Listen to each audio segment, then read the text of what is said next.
Ang kapal ng pagmumukha mo, Merla. Matapos kitang pakainin, painumin ay ito pang igaganti mo sa akin. Akala ko ba umuwi na ng probinsya si Jason? Bakit mo siya ikinulong?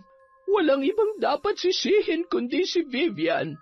Siya ang punot dulo kung bakit ito nangyari. Jason, may hihilingin lang sana akong pabor kung maaari. Lintik, pati ba naman sa panaginip kayo nagpapakita ka, Merla? Masyado ka talagang pakialamerong babae ka! Taon 2008. Maynila. Abala sa pag-aayos ng kanilang mga gamit ang mag-inang sina Celia at Ruben sa kanilang bagong nilipatang apartment na may katamtamang laki. Kalilipat lamang nila sa Maynila dahil na rin sa kagustuhan ng anak nitong si Merla na nagtatrabaho bilang isang lady guard sa isang subdivision malapit lang din sa inuupahan nila. Ngayong narito na tayo sa Maynila, Ruben, sana naman ay gumaling na si Liam.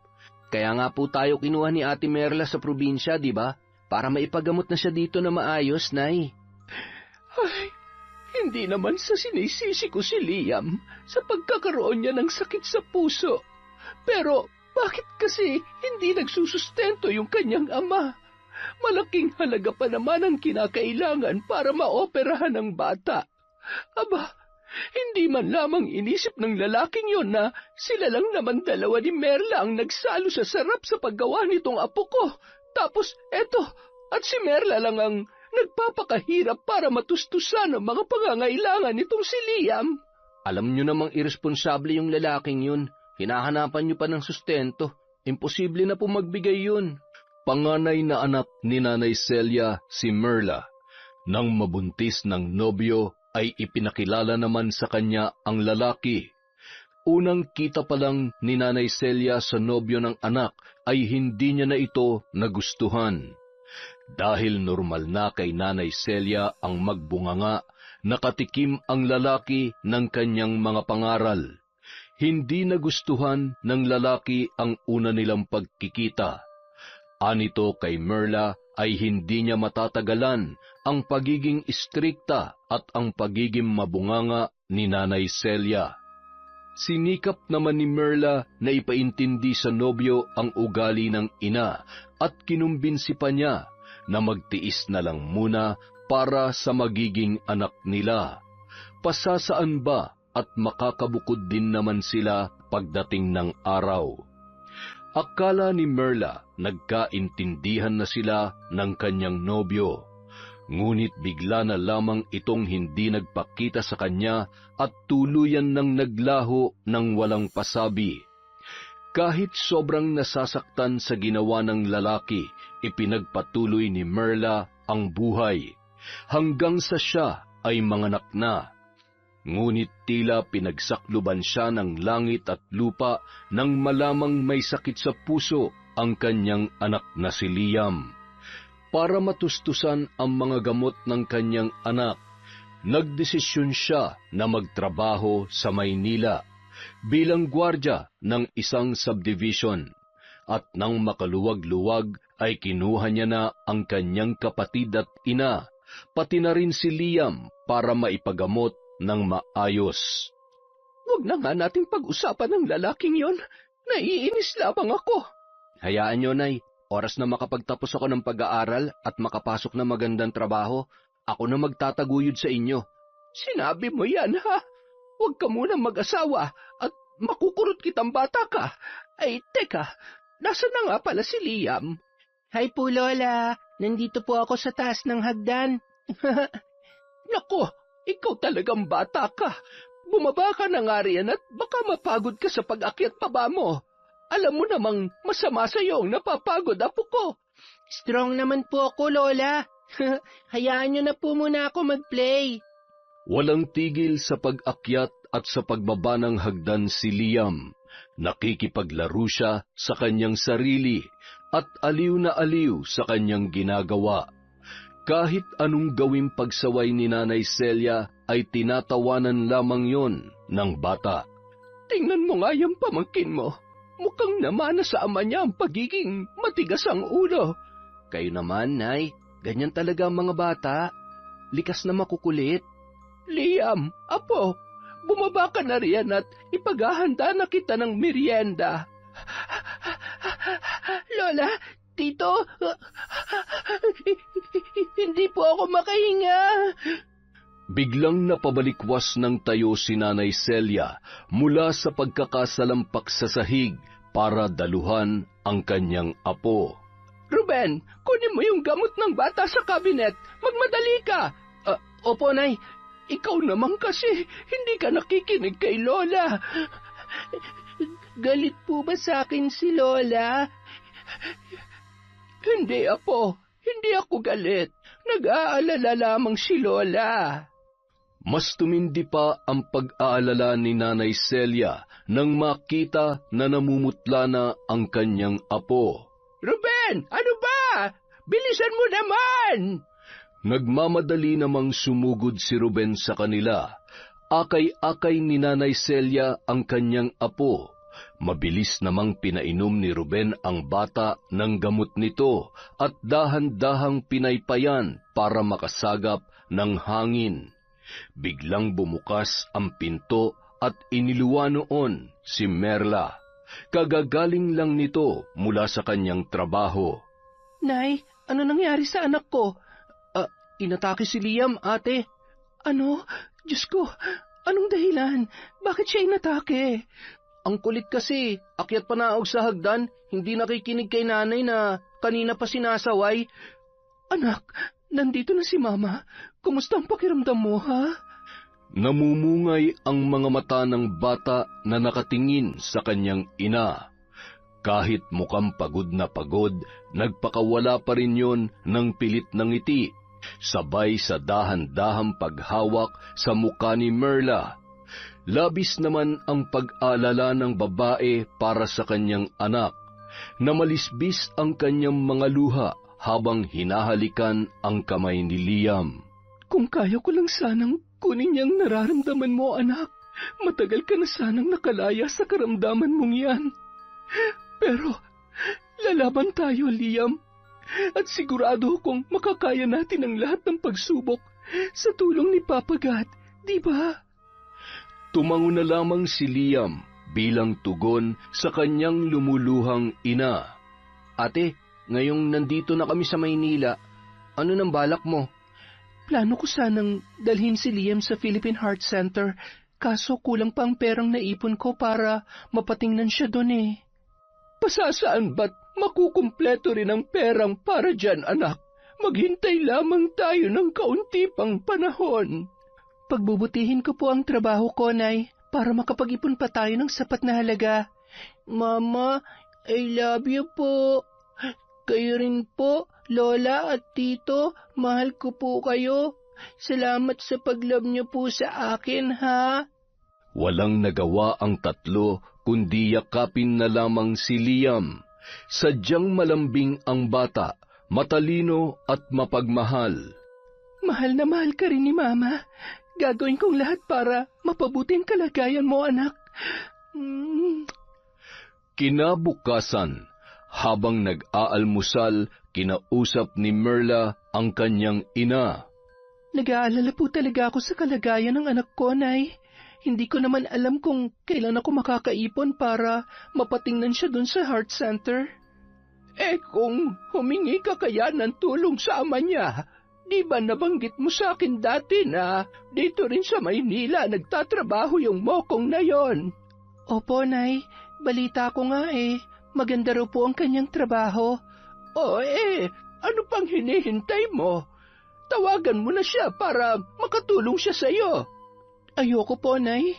Matapos na kaming iwan ng kanyang anak. Abay, dapat lang na magbigay siya ng sustento kay Liam. Hindi porket hindi niya pinanagutan hindi na rin siya magpapakaama. Dugot laman niya ang nananalaytay sa buong pagkatao ng apo ko, Merla. Hindi, Nay. Yan ang hindi ko gagawin. Kaya ko namang itaguyod ang anak ko. Isa pa, hindi ako aasa sa pera niya. Simula nung iniwan niya kami, wala na siyang obligasyon sa amin at hindi ako lalapit sa kanya. Sige, kung yan ang gusto mo. Ang sa akin lang naman ay mas mapapagaan kung makikipag-usap ka sa kanya. Mas magiging magaan ang buhay naming mag-ina kung hindi na kami kukonekta sa kanya, Nay. Dahil sa determinadong anyo ni Merla ay natahimik na lamang si Nanay Celia. Hindi na niya ipinilit pa ang mga sinabi dahil nababatid niyang buo na ang desisyon ng kanyang anak tungkol sa bagay na yun. At upang hindi na lumala ang tensyon sa pagitan ng dalawa, nagbukas ng ibang usapan si Ruben. Kung ako na lang kaya ang tumigil sa pag-aaral, ate, dagdag gastusin lang kasi yun eh. Anong titigil ang sinasabi mo? Kuwan kasi, ate, mas makakaluwag ka kung hihinto muna ako. Tapos kung magtatrabaho ko, makakatulong pa ako sa pagpapagamot kay Liam. Kahit anong klaseng trabaho, ayos lang sa akin. Ang importante, makatulong ako sa iyo. Hindi ka hihinto, okay? Isang school year na lang at gagraduate ka na. Ano ka ba?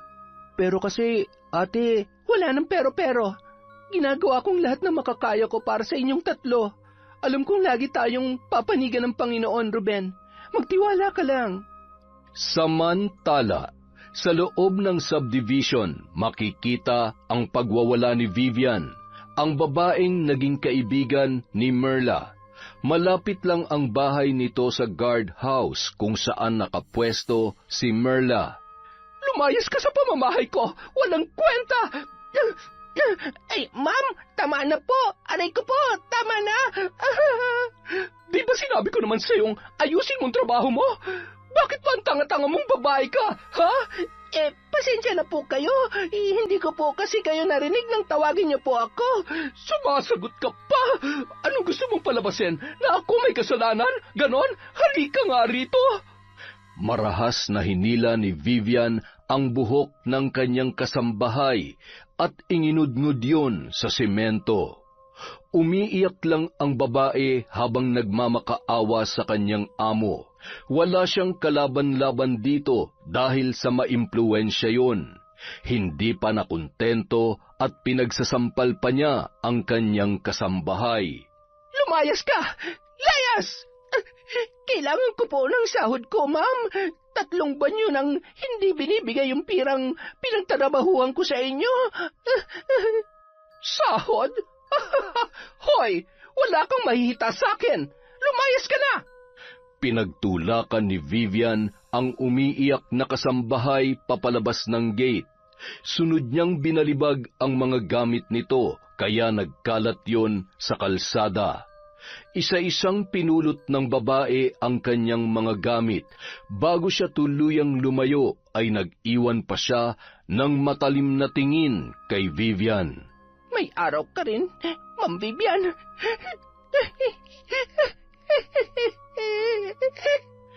Sakto naman pagkaalis ng minaltratong kasambahay, dumating ang bagong hire na boy ni Vivian para sa bigasan nitong nasa loob lang din ng subdivision. Nagpakilala ang lalaki bilang Jason. Pinatsyudahan niya ng tingin ang lalaki mula ulo hanggang paa. Napalis ang kanyang galit at napalitan ng ngiti ng masilayan ang magandang pangangatawan nito. At higit sa lahat, parang kinilig siya sa kagwapuhang taglay ng lalaki. Tuwang-tuwa si Vivian dahil sa wakas, pogi na naman ang nakuha niyang boy. Pangatlong boy niya na si Jason. Lagi siyang nagpapalit ng mga tauhan dahil hindi maintindihan ang pabago-bago niyang ugali. Galing sa probinsya ng Leyte ang lalaki. Lumuwas yun sa Maynila para maghanap ng trabaho. Malapit na kasing manganak ang asawa nito. Ay, salamat naman at dumating ka na. Natutuwa ako kasi may maaasahan na ako sa bigasan ko. Ay, siya nga pala, nag-almusal ka na ba? Opo ma'am, tapos na po. Nakayuko si Jason habang sumasagot kay Vivian nang biglang kumalam ang sikmura nito. Hindi na tuloy na itago ng lalaki ang gutom nang ibuking siya ng tiyan niya sa pamamagitan ng paglikha ng tunog. Sa palagay ko hindi ka pa kumakain. Huwag ka na mahiya, Jason. Nakakahiyaman pong aminin, madam, pero hindi pa nga po talaga ako kumakain. Sapat lang kasi ang pera ko para sa pamasahe. Ganun ba? Sige, kumain ka muna ng almusal bago ka magsimulang magtrabaho. Hindi ka makakakilos na maayos niyan kung gutom ka. Nako, maraming salamat po, madam. Ma'am Vivian na lang ang itawag mo sa akin.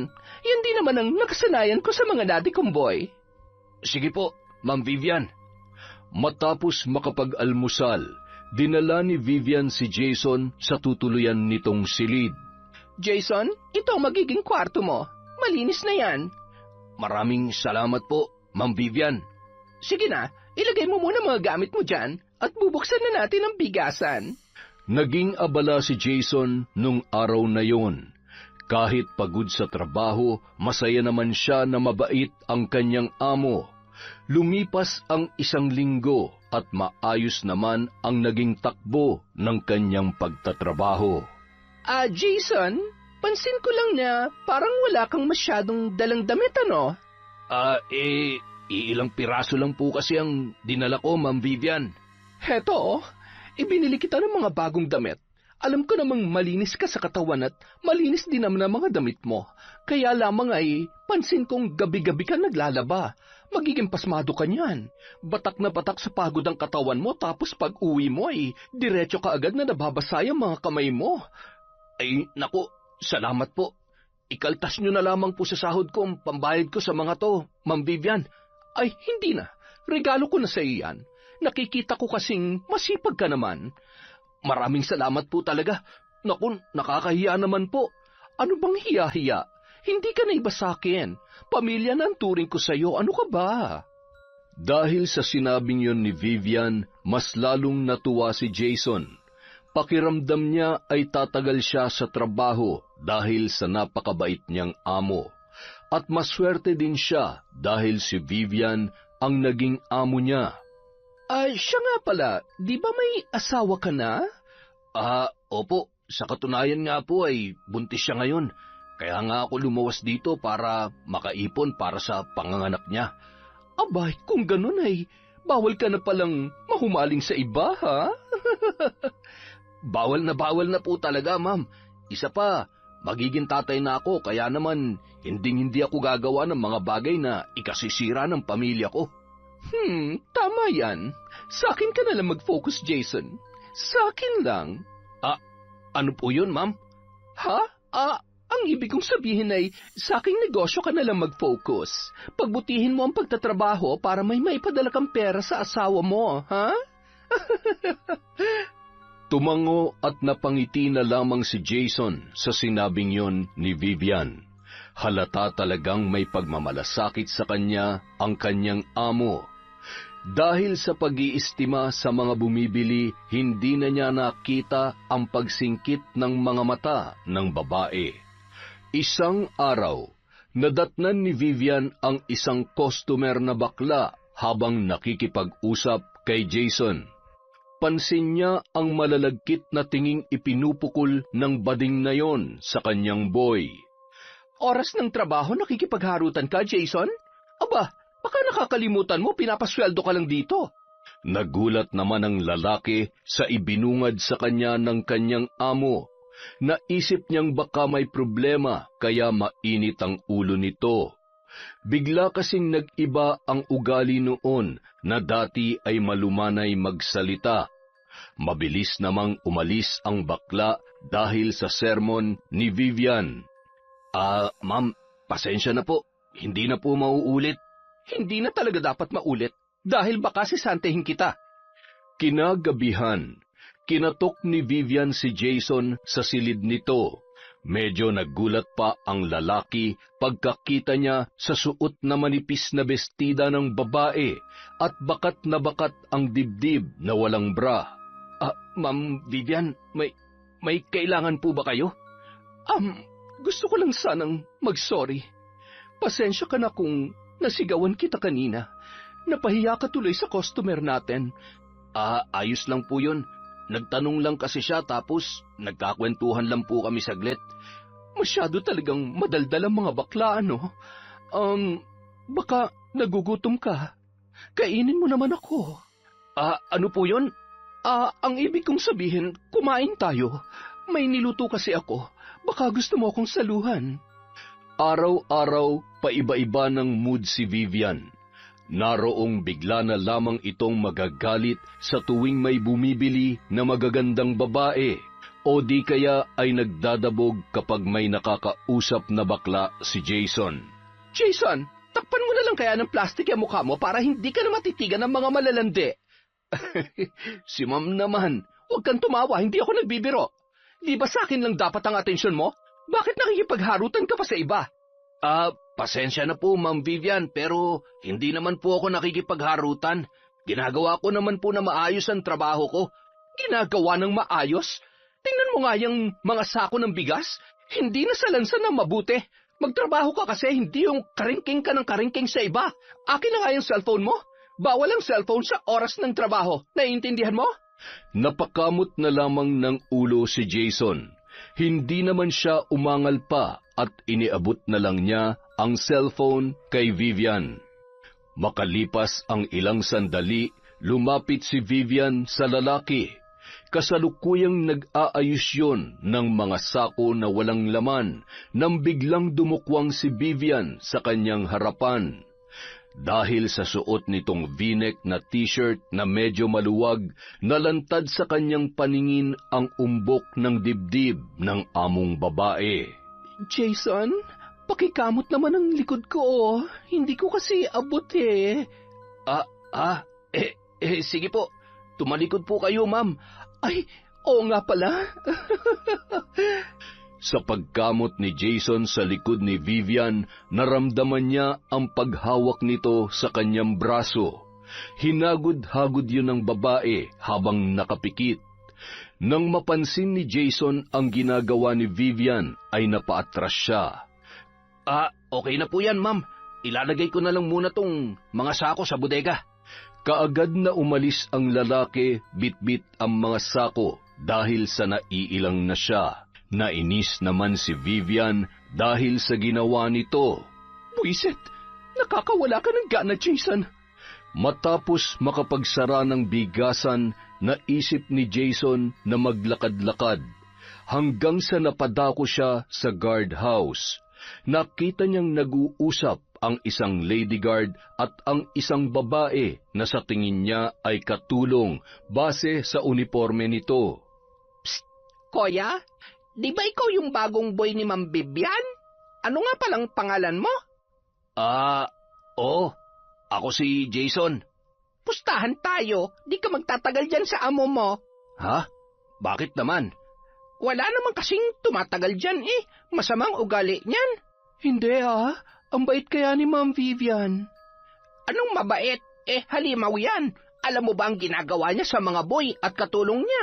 Minamaltrato, sinasaktan, niyuyurakan ng pagkatao. Kaya nga, umalis yung mga naging katulong niya dyan sa bigasan Nananakit kasi ang halimaw na yan, pisikali at mentally, Mirla. Hindi niya naman ako sinasaktan. Baka napagsasabihan lang sila. Normal lang naman na mapagsabihan tayo ng mga amo natin kapag hindi na tama ang mga ginagawa natin.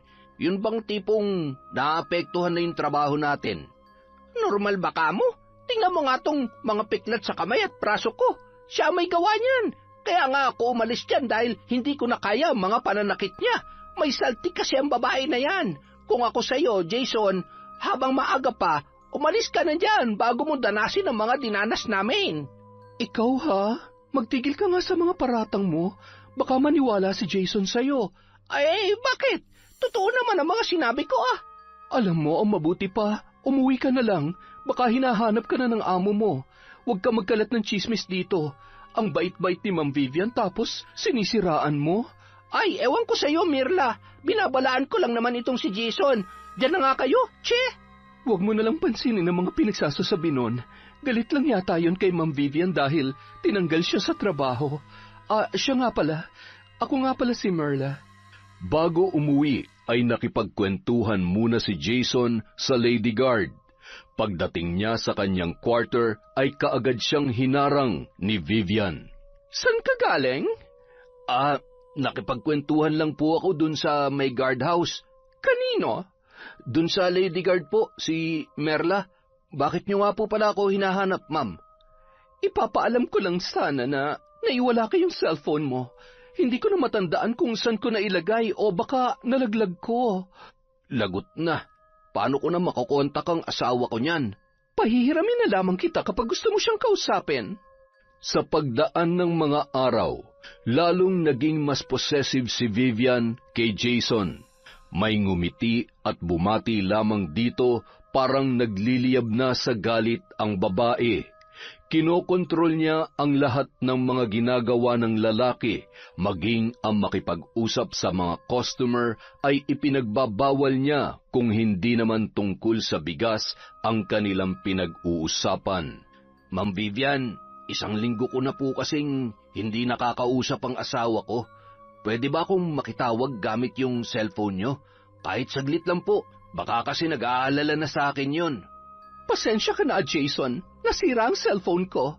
Ewan ko ba kung bakit bigla na lang nawawala ang signal nito? Ipapatingin ko muna sa technician, ha? Para matawagan mo ng asawa mo. Hindi alam ng lalaki na sinadya talaga ni Vivian na itapon ang kanyang cellphone para mawala ang komunikasyon nito sa kanyang asawa at mabaling lang sa kanya ang atensyon ng lalaki. Kapag nanghihiram naman sa kanya si Jason, ay marami siyang dinadahilan para hindi na makatawag pa yon sa kanyang pamilya. Hanggang sa nakahalata na ang lalaki at hindi na lang nangungulit sa kanyang amo. Halos hindi na rin kinakausap ni Jason ang mga customer para hindi siya nito pagalitan at masigaw-sigawan sa harap ng ibang tao.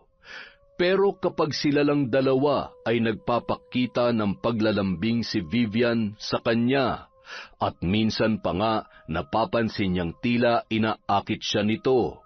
Sa mga pagkakataong yun ay umiiwas na lamang si Jason. Ayaw niyang magkasala sa kanyang asawa. Hindi man siya tinatablan sa mga pang-aakit ng kanyang amo, ngunit kasalanan at pagtataksil pa rin kung hahayaan niya lang yon na siya ay akit-akitin. Maraming beses na ring nagpakita ng motibo sa kanya si Vivian. Minsan ay napapaisip na lamang siyang umalis, pero agad din naman siyang nagdadalawang isip dahil kailangan niya ng trabaho para sa kanyang magiging pamilya. Para makaiwas sa kanyang amo, laging tumatambay si Jason sa guardhouse para makipagkwentuhan kay Merla. Naging malapit ang loob nila at naging tunay na magkaibigan. Dahil na rin sa naiwala ni Vivian ang kanyang cellphone, ay kay Merla na lamang siya nakikitawag para makausap ang kanyang asawa. Mula sa 2 palapag ng bahay ni Vivian ay natanaw niya si Jason na may kausap sa cellphone doon sa guardhouse. Lintik, ginagalit mo talaga ako, Jason. At ikaw naman, Merla. Kailangan may gawin ako para tigilan mo na sa pagtulong si Jason na makausap ang peste niyang asawa. Nakakuyom ang mga kamay ni Vivian habang nakatanaw sa dalawa. Nanggagalaiti na parang gusto nang sumabog. Sa paglingon niya, nahagip ng kanyang paningin ang isang plastik na upuan. Marahas niyang dinampot yon at makailang ulit na inihampas sa pader. Gigil na gigil at namumula ang kanyang muka dahil sa galit. Kung hindi kita makuha sa pagbait-baitan ko, pas makakatikim ka ng kalupitan ko, Jason. Humanda ka! Nasira naman ang upuan at nagkahiwa-hiwalay ang ilang mga parte noon.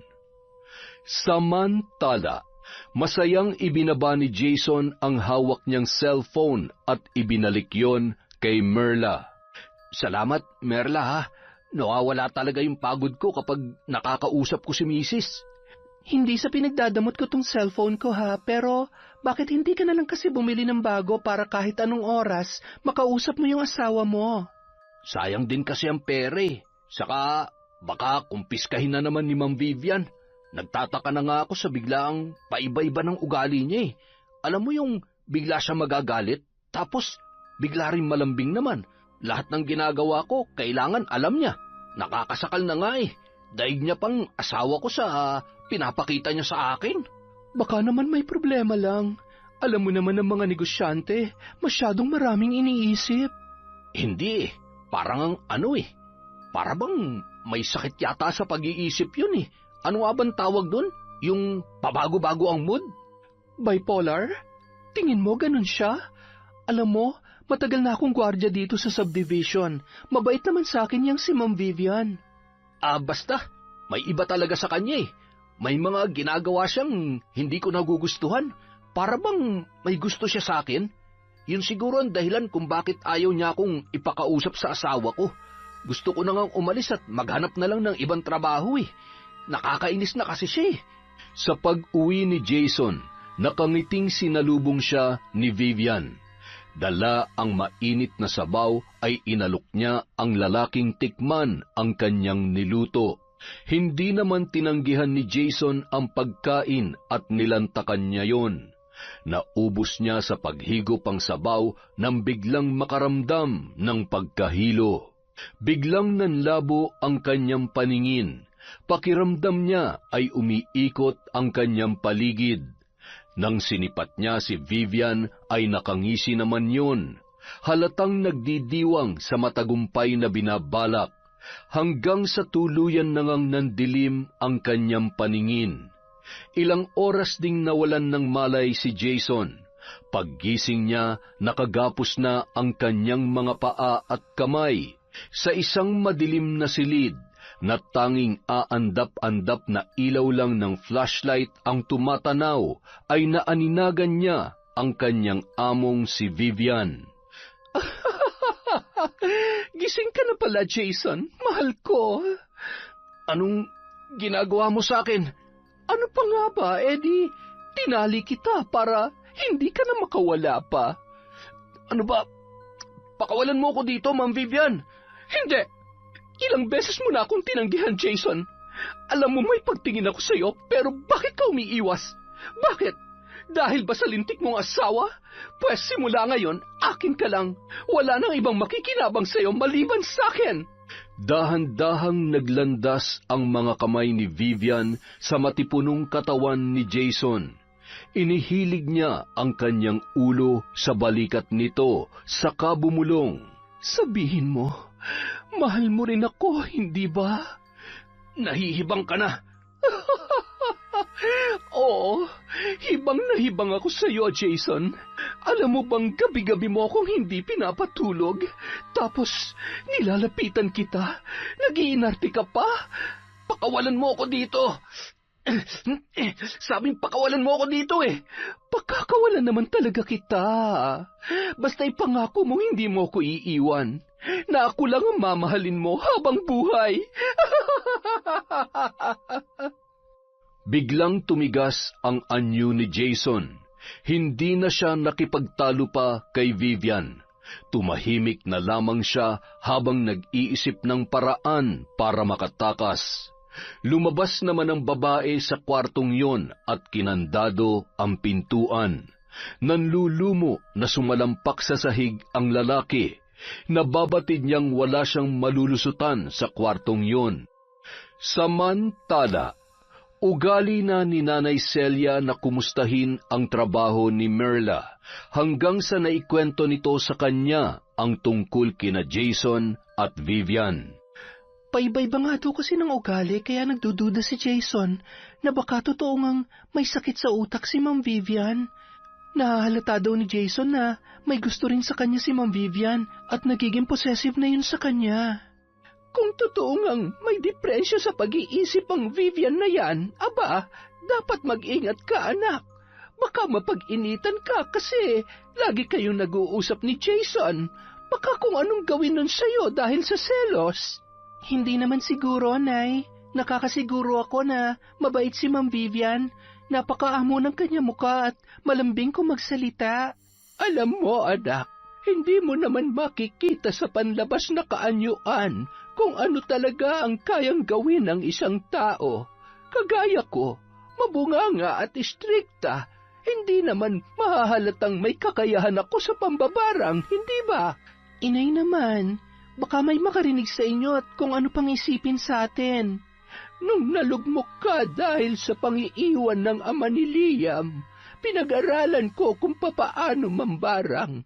Maraming paraan ng pambabarang, anak, at sa oras na may manakit ulit sa'yo o sa kahit sino mang mahal ko sa buhay, makakatikim ng bagsik ng barang ang taong gagawa noon. Diyos ko naman, Nay, mangilabot nga kayo sa mga sinasabi nyo. Hindi ako nagbibiro, anak. Oras na may gumawa ng masama sa'yo, hindi ako magdadalawang isip na gumanti gamit ang kaalaman ko sa itim na kapangyarihan. Walang mananakit sa akin, Nay, dahil wala naman po akong kaaway. Sinasabi ko lang to, anak, dahil baka may gawing masama ang Vivian na yun sa'yo. Kampante naman po akong mabait si Ma'am Vivian. Sa pagdating ni Merla sa guardhouse, masaya siyang binati ng karelyebo niyang gwardya. Ang aga mo naman yata, Merla. 6:00 pa ang out ko ah. Sinadya ko talagang agahan para naman makapagkwentuhan pa tayo. O heto, dinalhan kita ng pagkain. Uy, salamat ha. Tamang-tama, nagugutom na ako. Ano bang okasyon? Wala naman, trip ko lang nadalhan ka ng pagkain. Habang nagkukwentuhan ang dalawa, napadaan sa kanila si Vivian. Malapad ang ngiti nito. Good morning sa inyong dalawa. Magandang umaga po, Ma'am Vivian. Mukhang maganda ang gising natin, ha? Ay, oo naman, Merla. Salubungin natin ng saya ang bagong umaga. Kumusta na nga pala ang anak mo? Ayos naman po, Ma'am. Paminsan-minsan inaatake pero sa awa naman ng Diyos, nagiging okay naman po siya kaagad. Hayaan mo, ipagdarasal ko ang anak mo.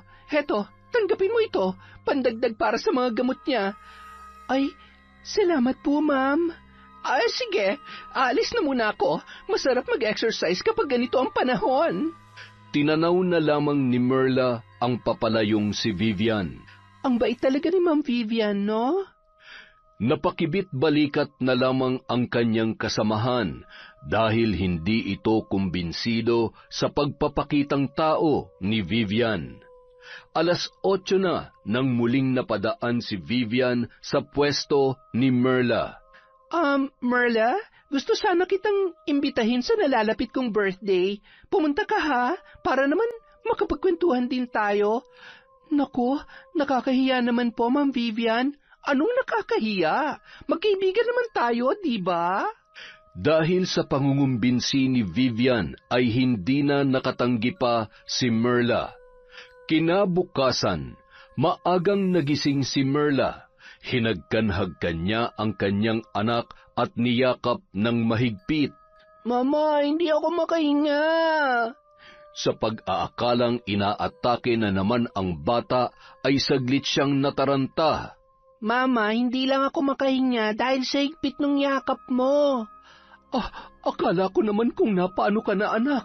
Anak, mahal na mahal ka ni Mama, ha? Love na love ko rin po kayo, Mama. Basta anak, ipangako mong kahit na anong mangyari, magpapaka-strong ka, ha? Kasi magiging malungkot si Mama kung hindi ka makikinig kina Lola at Tito, okay? Opo, Mama.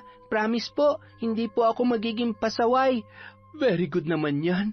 Ang bait naman ng baby ko.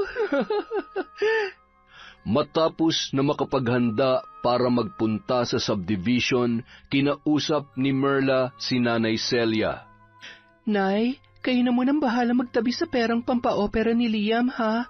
Heto po, sapat na halaga na po yan para doon kung kinakailangan. Bakit ibinibigay mo sa akin ito? Basta, kayo na magtabi niyan. Saka, Nay, huwag niyo pong pababayaan si Liam, ha? At kung ano-ano pa ang ibinilin ng babae sa kanyang ina. Para ka namang pupunta sa malayo dahil sa dami ng mga ibinibilin mo, anak. Magjo-duty ka lang naman sa tapat na subdivision. Siya, ako na ang bahala rito. Mag-iingat ka, Merla. Nay, mahal na mahal ko po kayo. Tandaan niyo yan, ha? Salamat po sa lahat-lahat, Nay. Bago umalis si Merla, ay niyakap pa niya ng mahigpit ang kanyang nanay. Habang tinatanaw papaalis ang anak, parang may kung anong lungkot ang lumukob sa kalooban ni Nanay Celia. Dali-dali niya itong sinundan. Anak, sandali lang! O Nay, bakit po? Huwag ka na lamang kayang pumasok ngayon. Iba kasi ang pakiramdam ko eh. Nay, hindi po pwede. Naghihintay na sa akin ang karelyebo ko. Anong oras na Iba kasi talaga ang pakiramdam ko ngayon, anak. Ite-text ko na lang po si Ruben para mabilhan niya po kayo ng gamot. Hindi mo kasi ako naiintindihan.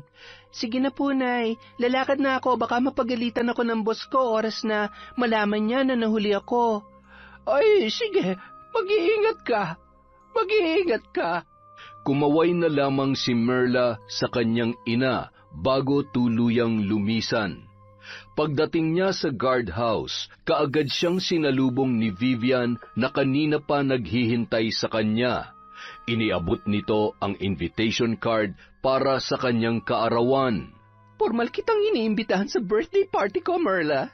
Magtatampo ako sa iyo kung hindi ka darating doon. Makakaasa po kayong dadalo ko, Ma'am Vivian.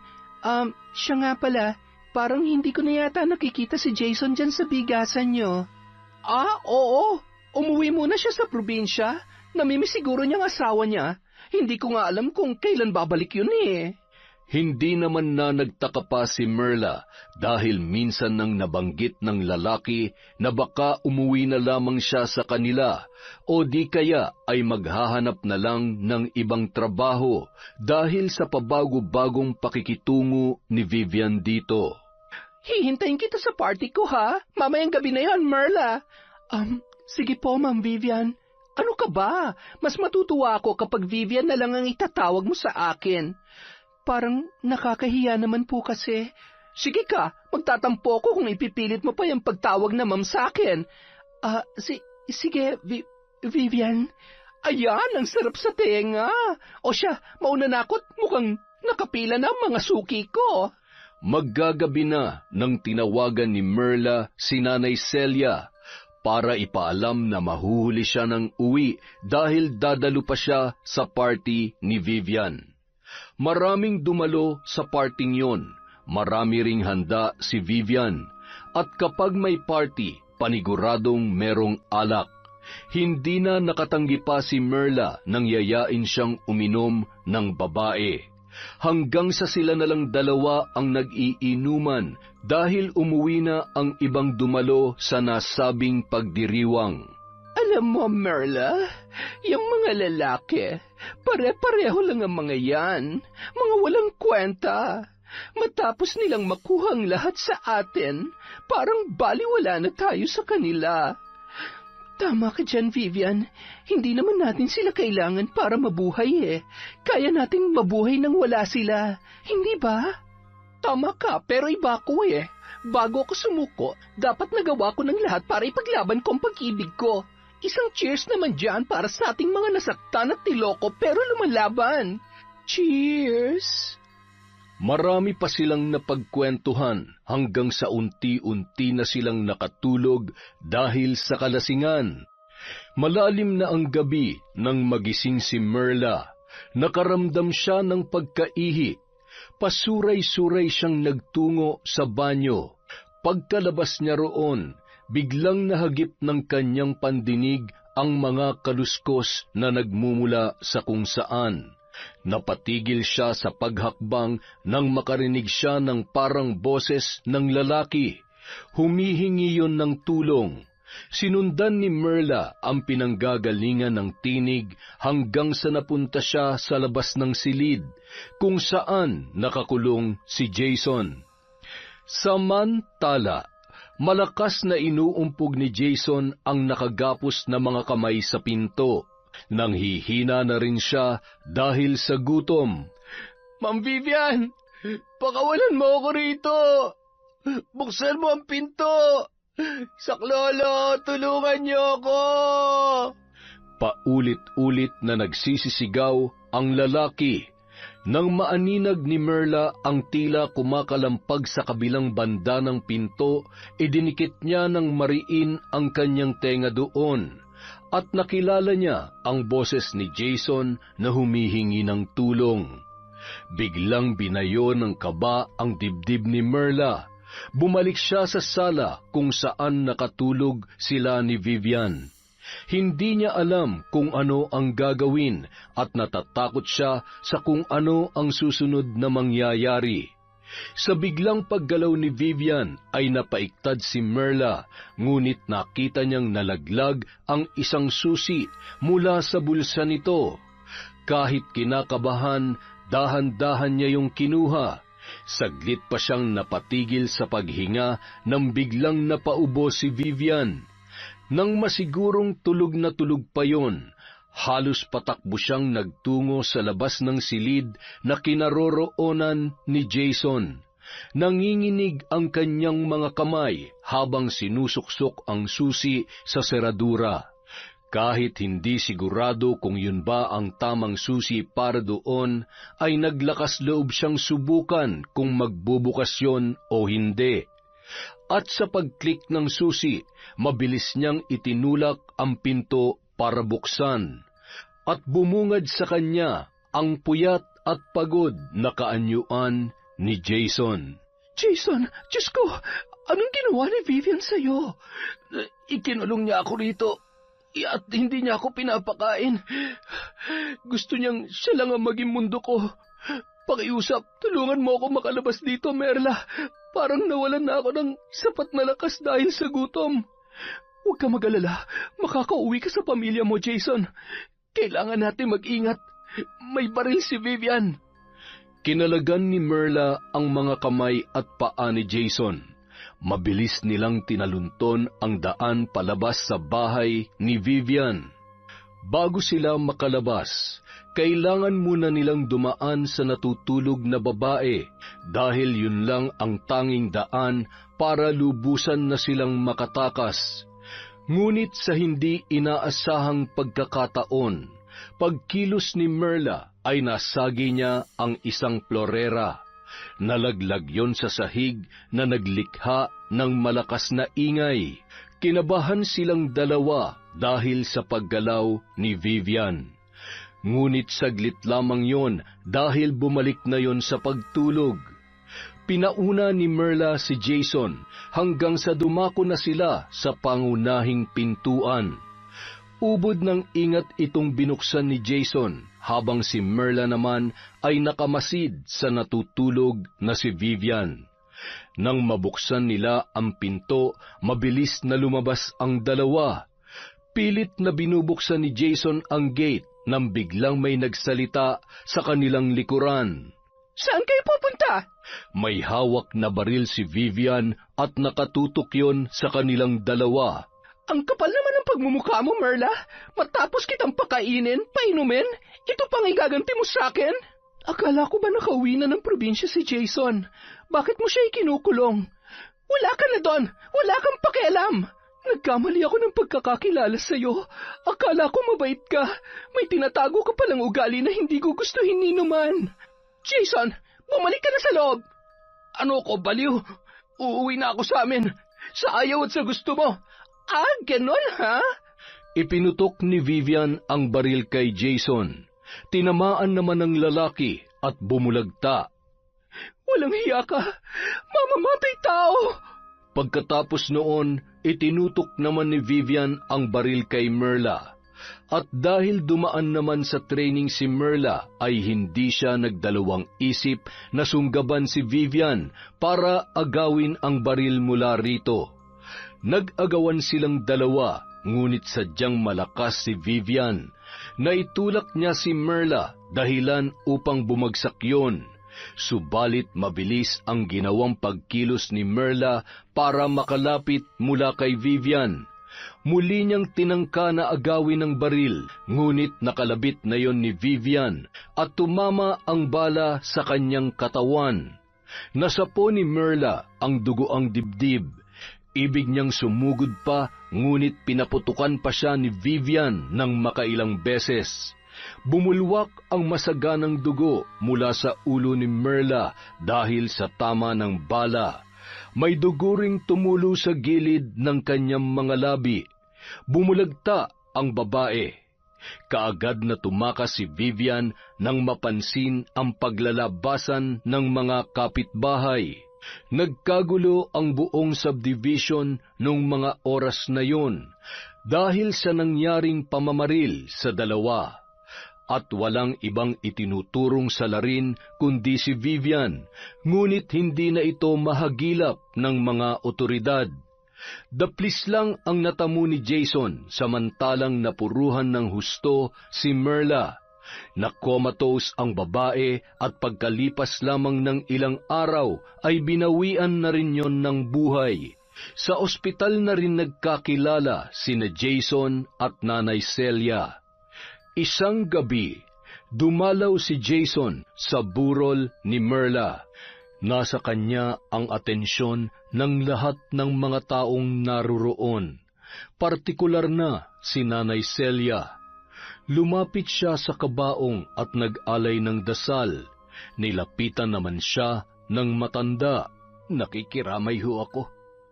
Bilang isang ina, walang katumbas ang lalim na sakit ng mawala ng isang anak. Walang paglagyan ng aking paghihinagpis. Humihingi po ako ng tawad sa inyo, Nanay Celia, nang dahil sa akin, namatay po si Merla. Ikinuwento ni Jason ang lahat ng nangyari nung gabing yun, kung paano siya nakulong sa silid na yun at kung paano siya tinulungan ni Merla. Sa totoo lang, nang malaman kong nabaril ang anak ko dahil sa pagliligtas niya sa iyo, nakaramdam ako ng galit. Sinisi kita dahil sa pagkawala niya. Pero naisip kong kung ako man ang nasa kalagayan niya, ay gagawin ko rin ang kanyang ginawa. Ililigtas din kita dahil alam kong yun ang tama.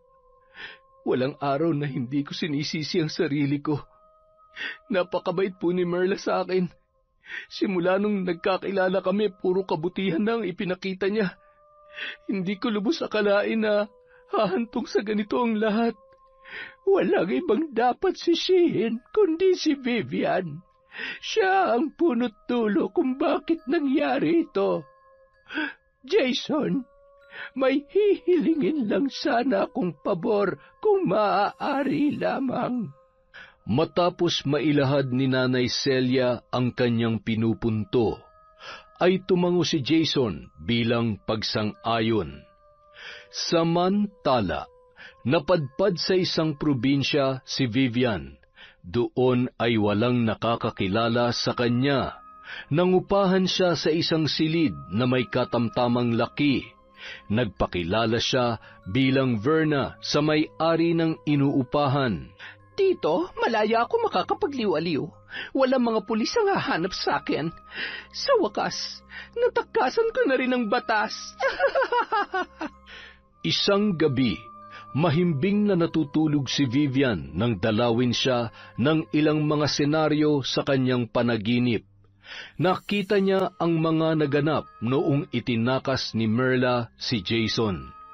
Galit na galit siya hanggang sa dumako ang eksena noong kinalabit niya na ang gatilyo ng baril. Dugoang bumagsak si Jason at nang magpakawala siya ng sunod-sunod na putok ay kitang-kita niya kung paano nangisay si Merla.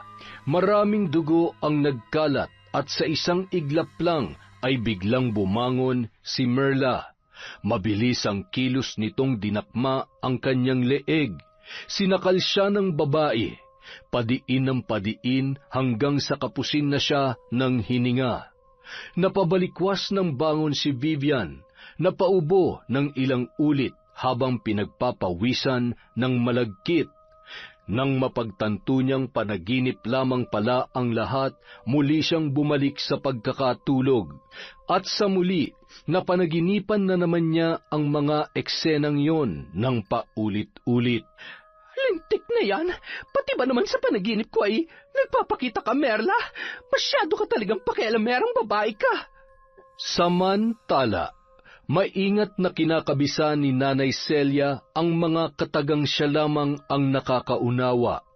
Gamit ang mga kandila, pinapatakan niya ang damit ni Vivian. Ibinigay yon ni Jason sa kanya bago umuwi ang lalaki sa probinsya pagkatapos ng libing ng kanyang anak. Sinadya niya talagang ipakuha ang damit na yon kay Jason dahil yon ang suot ni Vivian noong huling araw na nakita yon sa loob ng subdivision. Nang matapos ang una at ikalawang orasyon, itinaas niya sa ere ang damit ni Vivian. Binulong-bulungan niya yon at hinipan-hipan. Simula sa araw na ito, hindi ka na patatahimikin ng iyong konsensya, Vivian, dahil nakakulong ka na sa aking itim na kapangyarihan. Bawat pagpatak ng oras, uusigin ka ng iyong konsensya na magsasadlak sa iyo sa walang hanggang kadiliman. Mabilis na inilapag ni Nanay Celia ang damit at kasabay noon ay ang pagtirik niya ng isang itim na kandila sa gitna noon. Samantala, ilang gabi na ring hindi nakakatulog ng maayos si Vivian. Lagi siyang nagigising dahil sa mga tagpong paulit-ulit na dumadalaw sa kanyang panaginip. Marahil ay dala lamang ito ng stress. Kailangan kong uminom ng gamot para pampakalma at pampatulog. Kahit na anong gamot ang inumin niya ay hindi pa rin yun umuubra. Lagi pa rin siyang nagigising sa kalaliman ng gabi. Hanggang isang gabi, doble na ang kanyang iniinom na tableta para makasigurong makakatulog siya ng mahimbing. Ngunit nanaginip na naman si Vivian. Pumunta siya sa isang lamay. Sa loob ng isang kabaong ay mayroong taong nakahiga. Hindi niya maaninag ang muka noon dahil medyo nahamugan ang nakatakip na salamin. Kahit maraming tao sa paligid, nakabibinging katahimikan naman ang namamayani roon. Hindi niya alam kung bakit siya nandoon, gayong wala naman siyang kakilala ni isa sa mga taong naroon. Iginala niya ang kanyang paningin at biglang nag-iba ang paligid. Binalot yun ng kadiliman. Wala siyang maaninag na kahit katiting na liwanag, hanggang sa biglang nanikip ang kanyang dibdib. Hinahabol niya na ang kanyang paghinga nang biglang nagkaroon ng nakakasilaw na liwanag. Tumambad sa kanyang paningin ang liwanag na nagmumula sa ilaw na nakapalibot sa kabaong sa lugar na kanyang kinaroroonan. Nang hilakbot si Vivian, nagtataka kung bakit siya na ang nakasilid doon. At sa isang iglap, biglang dumungaw ang isang matandang babae. Nagpakawala yun ng nakakalokong pagngisi, hanggang sa biglang nag-iba ang anyo ng matanda. Dahan-dahan yon na naging kamukha ni Merla. Nanlilisik ang mga mata at galit na galit ang itsura. Binalot ng takot si Vivian, nanginginig, nangingilabot. Gusto niyang sumigaw, ngunit walang boses na lumalabas sa kanyang bibig, hanggang sa nakarinig siya ng mga putok na nagmumula sa isang baril. Umalingaw-ngaw yon sa kalaliman ng kanyang tainga. Napatda pa si Vivian nang biglang may tumalsik na mga dugo sa kanyang muka. Pilit na gumagalaw ang babae, ngunit tila paralisado na ang buo niyang katawan. Ang kanyang paghinga ay unti-unti na ring binabawi sa kanya. Hinihingal na napabalikwas ng bangon si Vivian. Sapo ang kanyang dibdib dahil pakiramdam niya ay totoong napupugto na ang kanyang hininga. Nanunuyo ang kanyang lalamunan at sumasakit na ang kanyang ulo. Lubayan mo na ako, Merla. Alam kong sa makabilang buhay ka na. Huwag mo na akong perwisyuhin. Walang hiya ka. Ang pagsapit ng bawat gabi ay naging parusa para sa babae. Naroong bigla na lang siyang nagigising na masakit ang dibdib o di kaya ay napapasigaw dahil sa takot at sindak sa kanyang panaginip. Napansin ng ibang nangungupahan ang nangyayari kay Vivian. Pinayuhan naman siya ng mga yon na magpatingin na sa albularyo para malaman kung ano nga ba ang nangyayari sa kanya. Sa tulong ng kanyang landlady, nakilala niya ang isang albularyo. Sa tingin niya ay magkasing edad lamang sila. Matipuno ang pangangatawan nito at tipong mabango. Hindi amoy insenso o kahit na anumang langis. Sabihin mo, ano bang totoo mong nararamdaman? Lagi akong nahihilo. Eto nga't nanlalabo na ang paningin ko. Pasimpleng idinantay ni Vivian ang kanyang ulo sa balikat ng albularyo. Umiiral na naman ang kanyang kalandian. Kasalukuyang magkatabi silang nakaupo sa isang mahabang bangko. Teka lang at ikukuha kita ng halamang gamot. Mabisang lunas yon para sa mga nahihilo. Hindi na. Mukhang maayos naman ang pakiramdam ko. Yun nga, lagi kong dinadalaw ng mga masasamang panaginip. Gabi-gabi yun at halos hindi na ako pinapatulog. Tinitigang mabuti ng albularyo si Vivian kung paano ito magsalita at kumilos.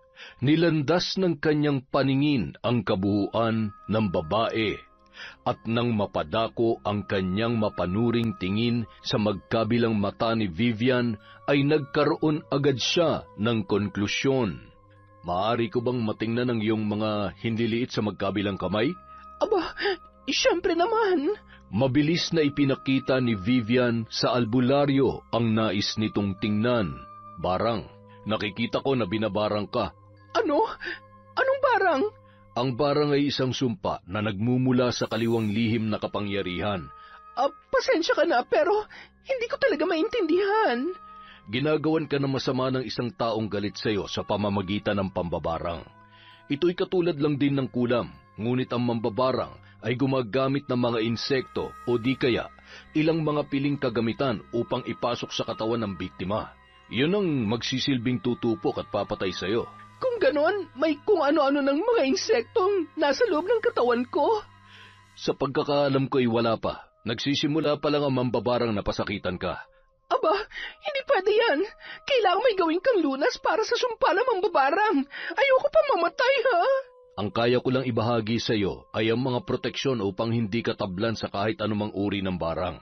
Gagawin kong lahat para sa mga yan. Teka, sino ba naglakas loob na barangin ako? Sinabi ng albularyo ang tungkol sa isang matandang babae na konektado sa kanyang mga napapanaginipan. Isang ina ang naghihiganti para sa anak nitong gwardya na binaril na lamang ng basta-basta. Pagkarinig noon, napatiimbagang si Vivian. Perwisyo ka talaga sa buhay ko, Merla. Magkano naman ang alok mo para sa mga sinasabi mong proteksyon? Mahirap gawin ang mga proteksyon kaya paniguradong mahal ang singil ko. Kung perang pag-uusapan, baliwala sa akin yan. Pero kung papatulan mong iaalok ko, siguradong magkakasundo tayo. Tuso at swapang si Vivian, kaya malabong magpakawala siya ng malaking halaga. Ginamit niya ang kanyang utak para maisahan ang albularyo. Hinagod niya ang likod nito at pasimpleng idinikit doon ang malulusog niyang dibdib. Nakaupo ang albularyo habang siya naman ay nakatayo sa likuran. Inilapit niya ang bibig niya rito at binulungan.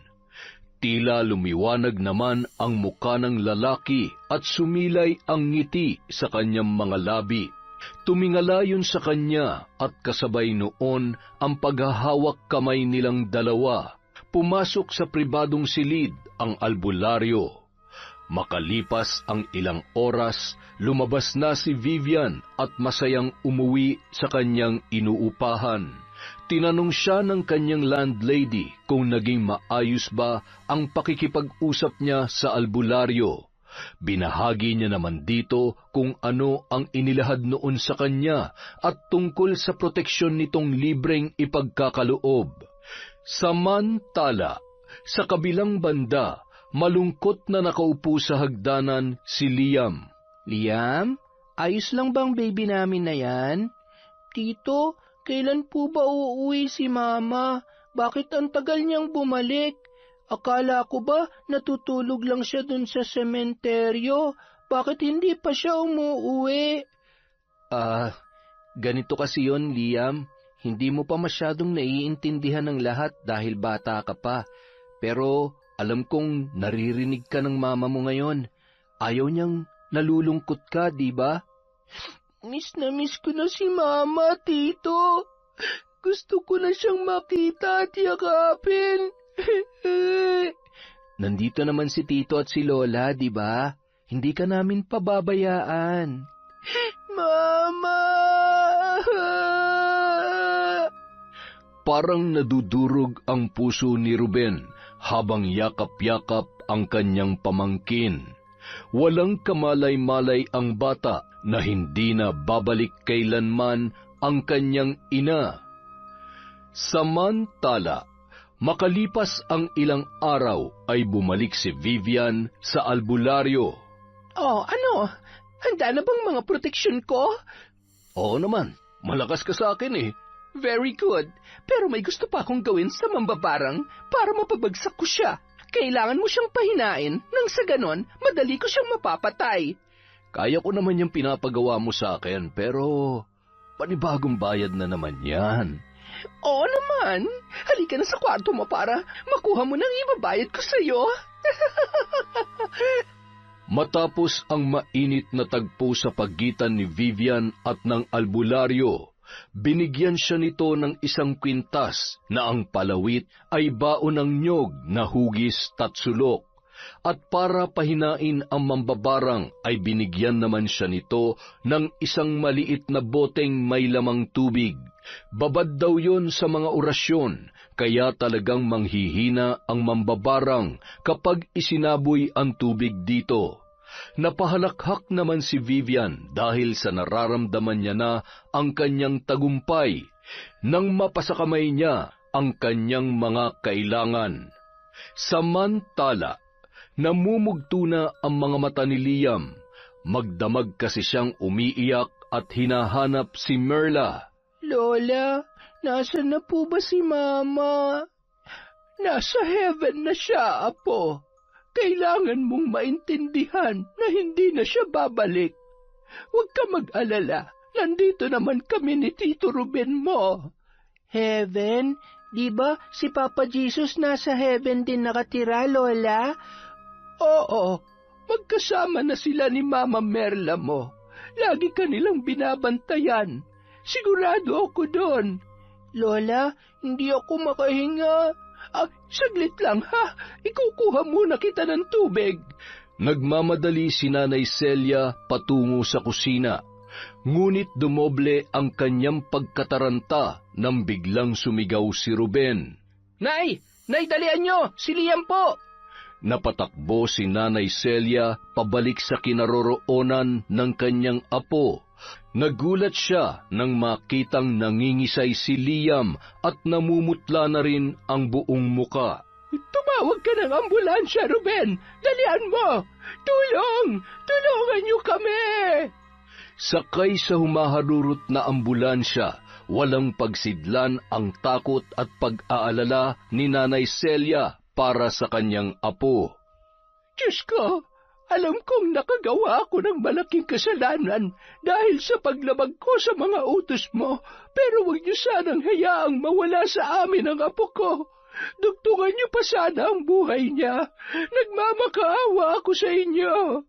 Pagdating sa ospital, kaagad na inasikaso ng mga doktor si Liam. Kinakailangan na pala nitong maoperahan sa lalong madaling panahon. Walang pag-aalinlangan ay kaagad na sinang-ayunan ni Nanay Celia at Ruben ang gagawing operasyon. May sapat naman silang pera para sa bagay na yun. Nang ipasok na sa operating room si Liam ay panay naman ang pagdarasal ni Nanay Celia para sa kaligtasan ng bata. Ilang araw ang nakalipas matapos ang matagumpay na operasyon ni Liam. Ngunit kailangan niya pang manatili roon para sa mga gagawing pagsusuri bago tuluyang lumabas ng ospital. Kinailangan namang umuwi ni Nanay Celia nung araw na yon para kumuha ng mga gamit at para makapaglaban na rin. Habang si Ruben ang nagbabantay kay Liam na mahimbing na natutulog, bigla namang dumating si Vivian. Taas noo yung humarap sa kanya. Ikaw ba yung kapatid ni Merla? Bakit po? Anong kailangan nila? Nasaan ang nanay mo? Nang mamukaan ni Ruben ang babae, ay nakaramdam siya ng galit. Aling Vivian, ang dapat sa inyo ay mabulok sa kulungan dahil sa ginawa niyong pagpatay sa ate ko. Kulungan? Baka kayong ilagay ko sa kulungan, dun sa ilalim ng lupa. Ang lakas naman ng loob ng nanay mo para barangin ako. Pwes para sabihin ko sa inyo, hindi ako natatakot sa pambabarang nyo, kahit na magkamatayan pa tayo. Mabilis na sinunggaban ni Vivian si Ruben. Dinakma niya ang leeg nito at mariing sinakal, gamit ang dalawa niyang kamay. Dahil sa hindi inaasahan niyo ng binata, ay hindi na siya nakapanlaban pa. Uubusin ko kayo! Papatayin ko kayong lahat! Kahit lalaki si Ruben, ay hirap siyang labanan si Vivian. Masyado itong malakas at pursigidong gawan siya ng masama. Ramdam niya ang mahigpit nitong pagkakasakal. Nauubo na siya sa ginagawa nito, ngunit hindi siya makawala. Pakiramdam niya ay sasabog na ang kanyang kaugatan sa ulo dahil sa tindi ng pagkakasakal nito sa kanya. Akala niya ay tuluyan na siyang malalagutan ng hininga, ngunit biglang may humambalos kay Vivian. Nabitawan siya nito at hinarap ang bagong dating na si Nanay Celia. Anong ginagawa mo sa anak kong hayop ka? Wow! Ang galing! Dumating na pala ang mambabarang na ina ni Merla. Ikaw, ano ka? Isa kang mamamatay tao. Alam mo, tanda, kahit kailan, hindi ako tatablan ng barang mo. Hindi ako natatakot sa'yo. Kampante si Vivian sa kanyang mga sinasabi at pinasaringan niya pa ng tingin ang inuubong si Ruben. Kayang-kaya ko kayong lahat. At ikaw ang isusunod ko kay Merla sa impyerno. Ikaw ang dapat na mapunta sa impyerno dahil demonyo ka. Sa ganda kong to, tatawagin mo akong demonyo? Magdahan-dahan ka sa pananalita mo dahil hindi mo alam kung ano ang kaya kong gawin. Dumagundong sa 4 na sulok ng silid na yon ang boses ni Vivian. Nakikita mo ba tong kwintas ko, tanda? Bigay sa akin to ng isang mahusay na albularyo. Habang suot ko to, hinding-hindi mo ako magagalaw. Kaya pala ang yabang mo. May anting-anting ka palang tinatangan. At hindi lang yan, matakot ka dahil meron akong ganito. Ipinakita ni Vivian ang maliit na bote na mayroong lamang tubig. Akala ni Vivian matatakot si Nanay Celia sa ginawa niya, ngunit tumawa lamang yon. Huwag mo nga akong pagtawanan, tanda. Hetong bagay sa'yo. Mabilis niyang binuksan ang bote at isinaboy kay Nanay Celia ang laman noon. Nagulat naman ang matanda sa kanyang ginawa. Biglang natakpan ni Nanay Celia ang mukha niya at mabilis na pinahid ang tubig na tumalsik doon. Ngayon mo ipakita sa akin ang lakas mo, matandang mambabarang. Sa narinig na kayabangan, naningkit ang mga mata ni Nanay Celia dahil sa galit. Gusto mo talaga akong subukan, ha? Pwes, hindi kita uurungan. Bumulong-bulong ng mga katagang hindi maintindihan si Nanay Celia at matiim niyang tinitigan ang tumatawang si Vivian. Biglang nakaramdam ng paninikip ng balat ang babae. Umalon-alon ang kanyang balat sa buong katawan na parabang mayroong nagsisigapangan sa ilalim noon. Teka, ano nangyayari sa akin? Bakit nangangatay ako ng ganito? Akala ko ba gusto mong makita ang bagsik ng aking barang? Hindi magkamayaw sa pagkamot ang babae. Hindi niya maintindihan kung ano ang kanyang nararamdaman. Naroong nakikiliti siya kaya napapatawa ng bahagya, at naroon ding biglang sumisidhi ang kirot na hindi niya maipaliwanag kaya napapadaing siya sa sobrang sakit. Isang malakas na paghiyaw ang pinakawalan ni Vivian nang maramdaman ang tila kumakalikot sa kanyang balat na para bang may nais na lumabas mula roon. Sa pagtingin niya sa kanyang mga braso na hindik ang buo niyang pagkatao, nang masipat ang mga insekto na nagsisilabasan mula sa kanyang balat. Ipis! Napakaraming ipis! Anong ginawa mo sa akin, matanda ka? Tumitig lamang sa kanya si Nanay Celia, ibig matawa sa mga naging reaksyon ng babae. Akala ko ba'y may protection ka? Bakit mukhang hindi naman yata tumatalab? O sadyang wala naman talagang bisa ang mga yan? Pinagtawanan ni Nanay Celia ang pamimilog ng mga mata ni Vivian, na animoy hindi makapaniwala dahil mukhang naisahan siya ng albularyong nagbigay sa kanya ng mga yon. Lintik na albularyo yon? Paniwalang-paniwala pa naman ako sa kanya. Alisin mo mga ipis na to! Alisin mo! Ang mga ipis na sinasabi ni Vivian ay hindi naman nakikita ni Ruben. Pakiwari niya ay nababaliw na ang babae dahil sa kung ano-ano na lang ang mga pinagsasasabi nito, na wala namang katotohanan. Alam niyang may kakayahang mambarang ang kanyang ina, at siguro nga ay totoong may mga ipis, subalit sa mata ng mga normal na tao, isang baliw ang kanilang nakikita sa inaakto ni Vivian. Walang tigil sa paglalabasan ang mga ipis mula sa loob ng kanyang katawan. Hindi naman siya magkamayaw sa pagpapagpag sa mga yun. Dahil sa panghihilakbot, paulit-ulit siyang tumitili habang tumatakbo sa pasilyo ng ospital. Pinagtitinginan na ng mga tao si Vivian. Bawat madaanan niya ay iisa lamang ang reaksyon. Natatawa dahil sa kanyang ikinikilos at sinasabi. May mga nagbubulong-bulungan din na nababaliw na ang babae.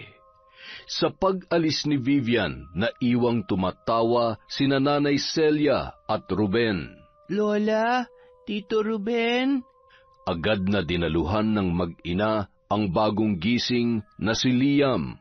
Liam, apo, kumusta na ang pakiramdam mo? Okay naman po, Lola. Bakit po kayo tumatawa? Masaya lang kami kasi successful ang operasyon mo. Tama ang Tito Ruben mo, apo. Kailan po natin dadalawin si Mama sa sementeryo, Lola? Pag nakalabas ka na rito, pupuntahan natin ang puntod ng mama mo. Samantala, natatawa naman ang albularyo dahil sa ginawa niyang panlilinlang kay Vivian. May isang tao na namang naloko ng kanyang mga peking anting-anting. Sa kabilang banda, makikitang naglalakad sa lansangan ang babae. Tirik na tirik ang araw, ngunit wala siyang pakialam habang umaapak sa simento ang mga paang walang tsinelas. Palinga-linga siya sa paligid, yakap-yakap ang sarili at nanginginig. Mga ipis! Ang daming mga ipis! Naging palaboy si Vivian. Ang dating sopistikada nitong pananamit ay napalitan ng punit-punit at madungis na kasuotan. Ang dating mahaba at maganda niyang buhok ay hindi na nakakatikim ng paliligo at pagsusuklay. Bumaba na rin ang kanyang timbang, at kung saan siya abutin ng antok at pagod ay doon na lamang siya natutulog. Isang araw, nakasalubong niya ang dati niyang kasambahay na pinagmalupitan. Hindi kaagad siya nito nakilala nang manlimos siya rito dahil sa kanyang panlilimahid. Ngunit nang magsimula siyang mag-hysterical at magsisigaw ay nakuha niya ang atensyon nito. Mga walang kwenta! Hindi niyo ba alam na isa akong kagalang-galang na tao? Ma'am Vivian? Ikaw ba yan? Mga inutil! Jason, ihanda ang kotse. Aalis tayo! Parang walang naririnig si Vivian nang kausapin siya ng dating kasambahay. Sinimulan nitong sumayaw nang makarinig ng nakakaindak na tugtog. Ngunit bigla ring napatigil at nagsisigaw dahil sa may lumalabas umano na mga ipis sa kanyang katawan. Merla, sabihin mo sa nanay mong alisin ang mga ito sa akin. Ano ba? Inuutosan kita! Napailing-iling na lamang ang dati niyang kasambahay dahil sa sinapit ng dati nitong amo. Ay, tunay ngang sisingiling ka ng karma sa mga masasamang bagay na ginagawa mo sa iyong kapwa. Sariling konsensya ang umuusig ngayon kay Ma'am Vivian dahil sa pagpatay niya kay Merla. Buti nga sa kanya. Araw-araw lumalala ang kalagayan ni Vivian.